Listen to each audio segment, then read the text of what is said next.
Ok, aujourd'hui, petite vidéo chill, on va finir Minecraft, mais avec un effet de speed x100. En effet, pour ceux qui se demanderaient ça ressemblerait à quoi, ça ressemble à peu près à ça. Ouais, vous l'avez compris, ça va être un défi assez difficile. Difficile, mais qu'est-ce que je raconte? Ouais, bon bref, peu importe, démarrons l'aventure. Ok, la première chose qu'on va faire, c'est aller chercher du bois. Du moins, essayer de chercher du bois.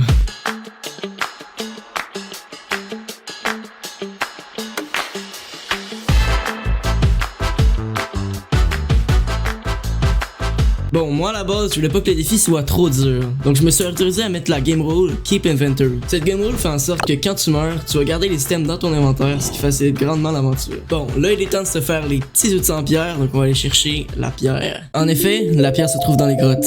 Fin.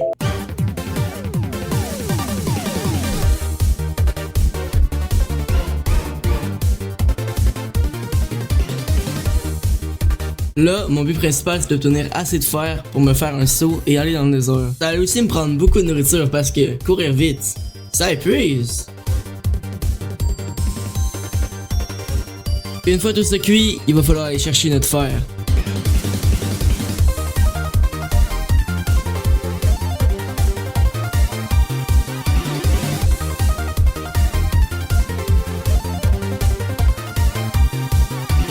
J'ai pas réussi à trouver de fer dans les structures, alors il a fallu que j'aille dans les grottes. Parce que oui, le fer se trouve dans les grottes.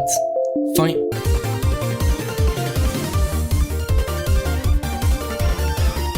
Finalement, il a pas fallu que j'aille dans les grottes parce que j'ai trouvé un village. Pour ceux qui le savent pas, dans un village, il y a un golem de fer. Et quand tu le tues, ça donne du fer.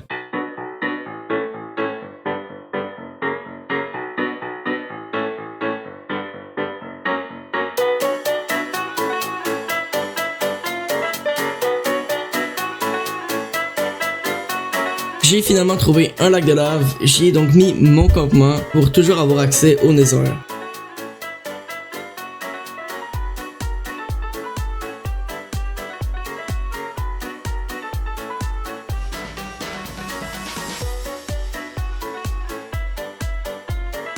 Bon, après avoir fait tout ça, j'ai finalement pu rentrer dans le nether pour aller chercher les blaze rods.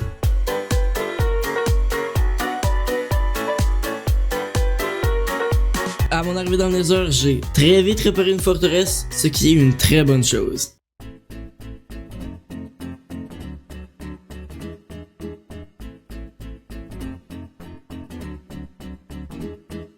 J'ai finalement réussi à trouver un chemin pour rentrer dans la forteresse en toute sécurité. À l'intérieur, j'ai essayé de trouver le spawner à blaze, mais il était bien caché.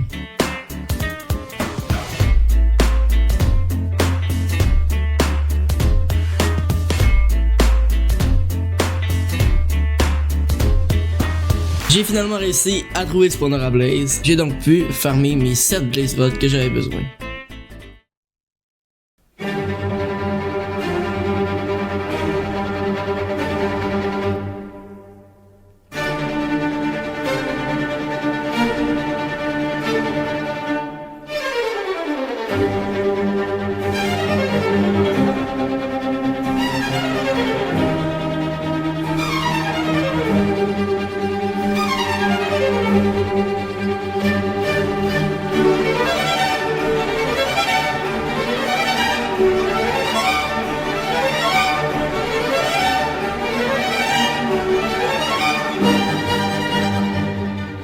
Le truc qui arrivait le plus souvent, c'était que je mourais dans la lave parce que j'allais trop vite.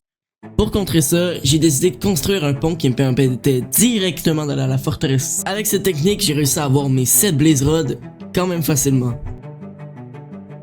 Après, je suis retourné au village du début pour pouvoir construire une machine qui allait permettre d'avoir des ender pearls à l'infini.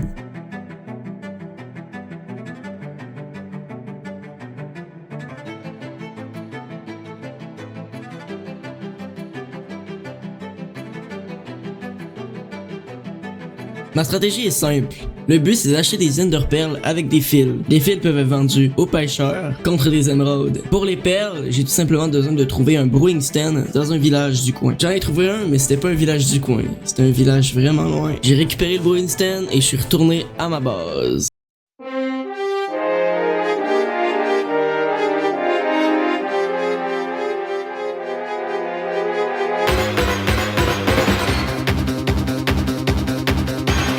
Ok, pour ceux qui se demandent ce que je suis en train de construire, je suis en train de construire actuellement une machine à fils qui va me permettre d'avoir des fils à l'infini.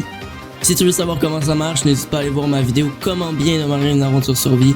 Je t'explique tout dans cette vidéo là, alors on va la voir. Avec cette technique, j'ai réussi à avoir infini de fils comme vous pouvez le voir. Avec ces fils, j'ai réussi à les trade avec un villageois. Et avec ces trades, j'ai réussi à m'acheter des Ender Pearls.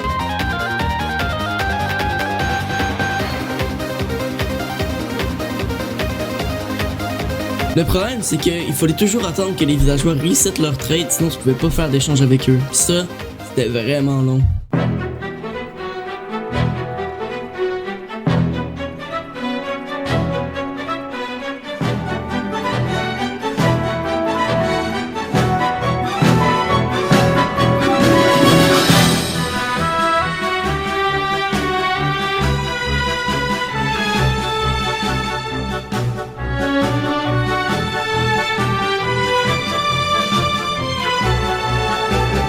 J'ai finalement réussi à avoir mes 14 Ender Pearls, restait plus qu'à les combiner avec les Blaze Rods et j'allais être fin prêt pour l'Ender Dragon.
Et voilà, on est dans l'aine. Maintenant, on veut battre le dragon.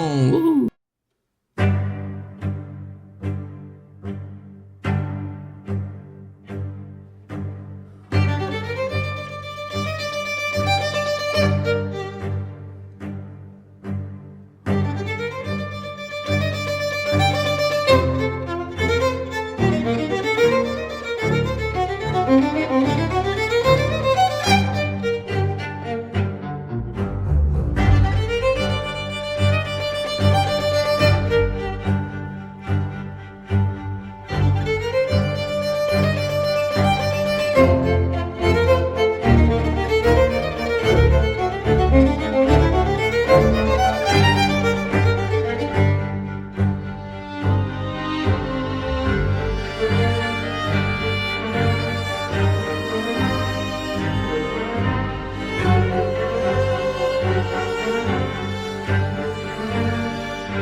Et voilà, j'ai fini Minecraft. Bon, plus sérieusement, je vais vraiment essayer de plus me concentrer sur les vidéos longues ce temps-ci. Et abonnez-vous, bon sang!